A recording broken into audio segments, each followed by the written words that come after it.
வணக்கம். இன்றைக்கி தேவர் ஜெயந்தி. பசுமன் முத்துராமலிங்க தேவர் ஐயா அவருக்கு ஜெயந்தி கொண்டாடுறாங்க. அவரை பற்றி ரொம்ப நாளாக ஒரு பதிவு போடணும்னு எனக்கு ஒரு ஆசை. அவர் ஒரு ஜாதி தலைவராக அவரை முத்திரை குத்திக்கிட்டே இருக்காங்க.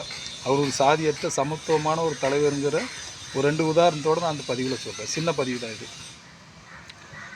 அதாவது குற்ற பரம்பரை சட்டத்தை எடுத்து அவர் போராடினார். ஊராக தெருவாக பிரச்சாரம் பண்ணார். கடுமையாக எதிர்த்தார். வாய்ப்பூட்டு சட்டத்தெல்லாம் தாண்டி சிறைக்கெலாம் சென்று கடுமையாக அதுக்காக போராடினார். 1947 சட்டம் தடையும் பண்ணிட்டாங்க. இது எதுக்கு இந்த சட்டத்தை பற்றி சொல்கிறேன்னா, கிட்டத்தட்ட அதில் 240க்கு மேலே சாதி அடங்கும். அப்போ அத்தனை சாதிக்கும் தான் அந்த சட்டத்தை எதிர்த்து அவர் போராடிட்டார். அதனால் அவர் சாதியற்ற தலைவர். அப்புறம் இன்னொரு விஷயம், 1938 தொழிற்சங்கங்களுக்காக போராடிட்டார். அவர் ஏற்கனவே மகாலட்சுமி ஆலை தொழிற்சங்கத்தை இணைச்சி அதுக்கு தலைவராக இருந்தவர். கிட்டத்தட்ட நிறையா சங்கங்களுக்கு தலைவராக இருந்தவர்.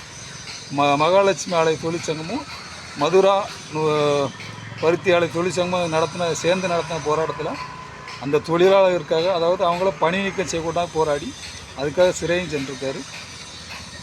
இதையும் எதுக்கு சொல்கிறோம், அந்த தொழிற்சங்கத்தில் நிறைய சாதிகளும் இருந்தாங்க, குறிப்பிட்ட சாதி கிடையாது. அதனால் அவர் சாதியற்ற தலைவர். அவரை ஒரு சாதியற்ற தலைவராக பாருங்கள், எல்லாருக்குமான தலைவராக பாருங்கள். இதை நான் சொல்கிற அவரை பற்றி பேசுகிறேன். நான் அவர் சாதி சேர்ந்தவனும் கிடையாது.